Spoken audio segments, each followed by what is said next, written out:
Hi, Karen Alari here. Today we're going to do a little small talk talking about painting reflections and how we want to do that. So a few things to think about when we're going to paint a reflection in water. We're going to think about the shapes that are formed. We're going to think about the colors and the values, and then we're also going to think about the brush strokes that we're going to use to make that happen. So first, let's look at a few examples that I have here of some reflections in water.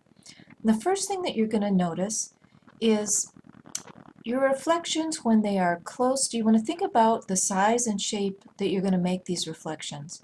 Obviously, you're painting below in the water what's above, but there's some changes that go about in this process. So first of all, if you have a reflection, say, of this little tree that is very close to the water line, you'll see if you were to take a if you are to take a line, here's the bottom of the tree, here's the top of the tree, and that's just going to reflect straight down from here, the same distance here down to here. And it's just going to be a mirror image because it's very close to the water line. Same thing with these. Here's the top of this one, here's the water line, and then here's the top of it here, and this is a very similar distance because they're close to the water line. Now let me show you another example of some trees, and again, here's the top of this tree, and here's the water line, and here's the bottom of the tree. And this distance is the same because they're very close to the water line. Now as you move back from the water line, you're going to get a change in perspective. Remember, this is a flat horizontal surface that's acting as a mirror. So as you move back, for example, look where this line is of this bush, or of this hillside here. See how far it is from the water line. It's also very far back. So here is where that is reflected. This line here is this line here. And do you see how that perspective entirely changes because this is so far back from the edge of the water line? You're getting these trees here, these little colorful trees are far above the tree up here, but down here, you see they're right in the middle of the tree.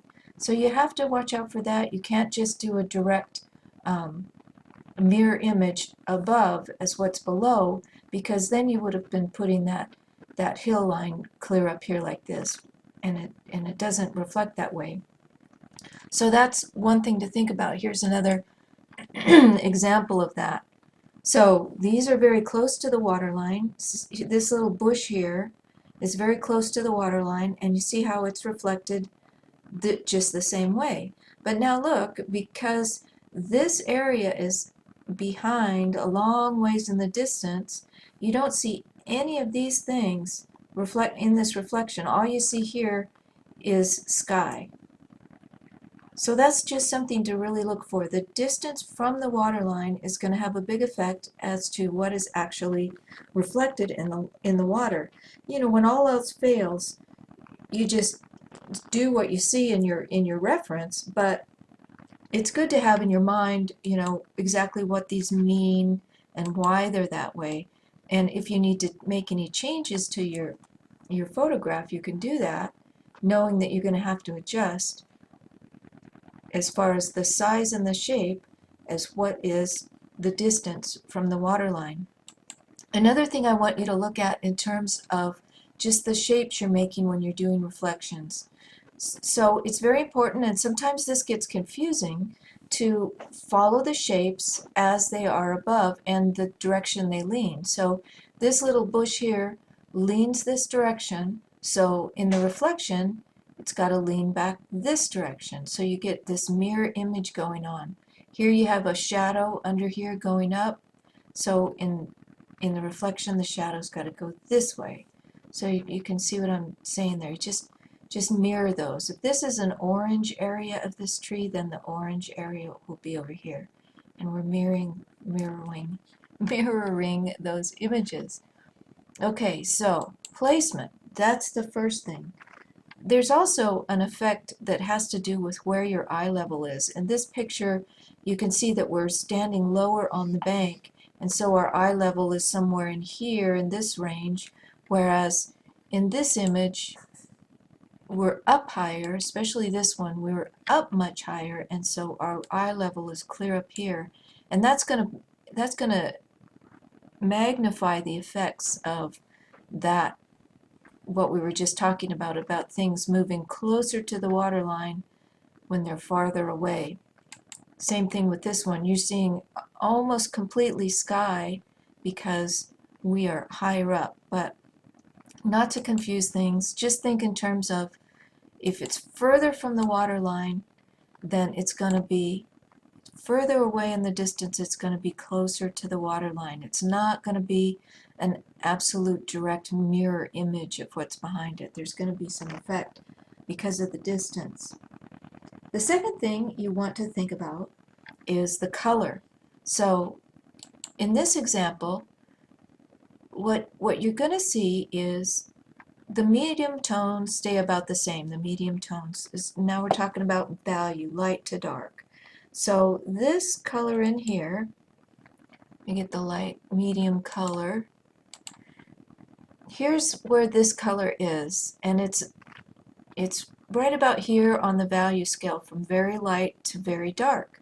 And if we go into the water and sample that same area, it's pretty close.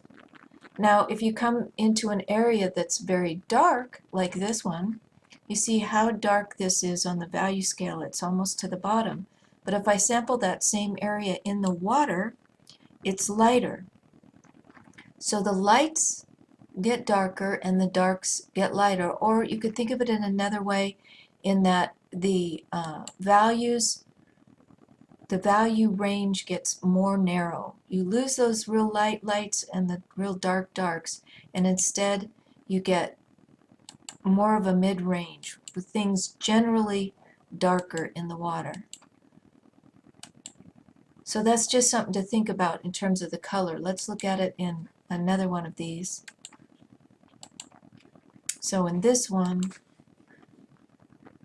if you look at the color of this tree right here, so for example, that kind of orangey golden color is right there on the value scale, and I was sampling it from right here. Let's do this light area. Now if I go directly below that and sample the same kind of color, do you see how much it got a little bit darker? So the shadows are always going to go a little bit darker. So here's this line of the shore, and then if I sample that in the water, you see how it got a little bit darker.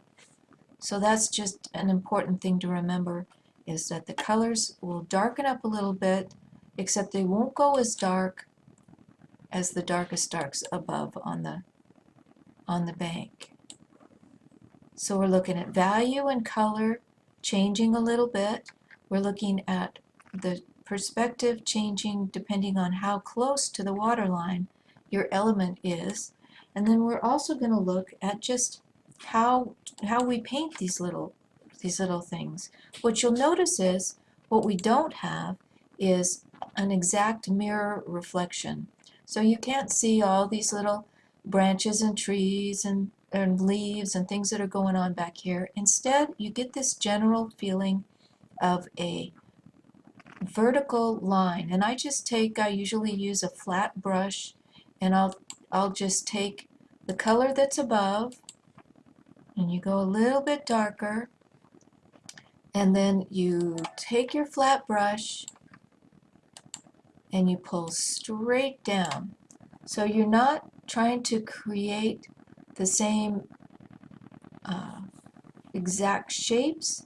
You're just going in with a color that's just a little bit darker, like this, and then you're pulling straight down in vertical shapes. And you just create these shapes the same above as below, pulling them down into the water line like this, from the water line straight down. You're making your heights about the same depending on how close to the water line. So this is this distance from the water line, so I'm going to make my shapes that same distance from the water line, except when we get further away. So you'll notice that even along the very edge of the water, you also get these slightly darker color and value, and then you're pulling straight down. And you can see the little shadows right along the edge there of all these little things that are right along the water line, all those little edges.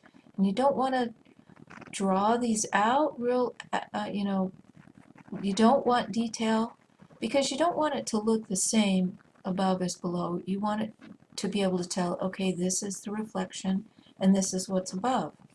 And then once you do that in acrylics, of course, you're going to work in just a small area at a time. So your paints are still wet. And then you're going to go across, rinse out your brush, dry it mostly off, and then just go horizontally with a few brush strokes horizontally. And this is just kind of mimicking a little bit what that brush stroke will do. It won't look exactly like that.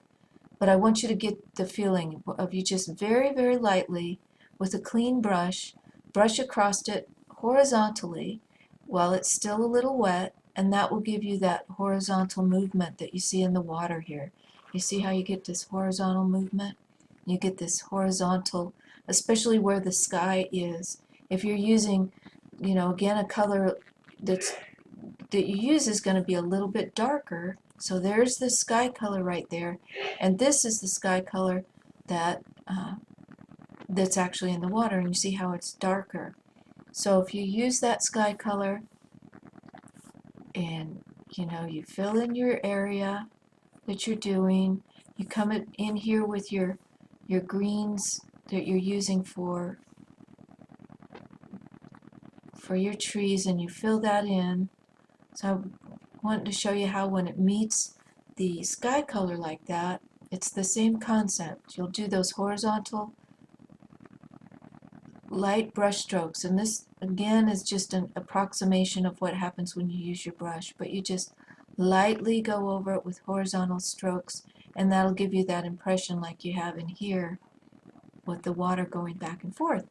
So you want to just follow those colors above and below, and then pull straight down with long vertical strokes, and then clean out your brush and lightly come across with a few horizontal strokes to create that horizontal movement in the water.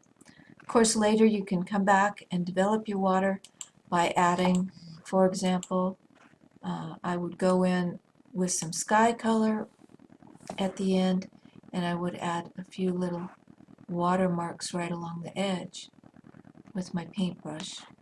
And you can add a few of them also that go out and across your course. Again, this is just a rough idea to give you the idea, but you go add just a few watermarks going across your reflections and crossing right from the reflection into the water, and then you'll get that feeling of water. Again, you can lightly come in with your clean brush and lightly brush horizontally across those lines that you've made with your paint, and that will give you that horizontally movement of the water.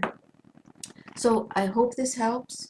You've got the concept of the shapes, the distance from the water line, and your color, which is a little bit darker, and then your brush strokes, which are just pull down and lightly brush across, and you'll make beautiful reflections every time. Okay, talk to you again soon. So I just wanted to add a couple little examples on here so you could see what I was talking about. This is a little painting called Autumn Reflections, and you can see here the concept I was talking about. These are close to the edge, so I've just come straight down into the water with these horizontal lines that match up above and below.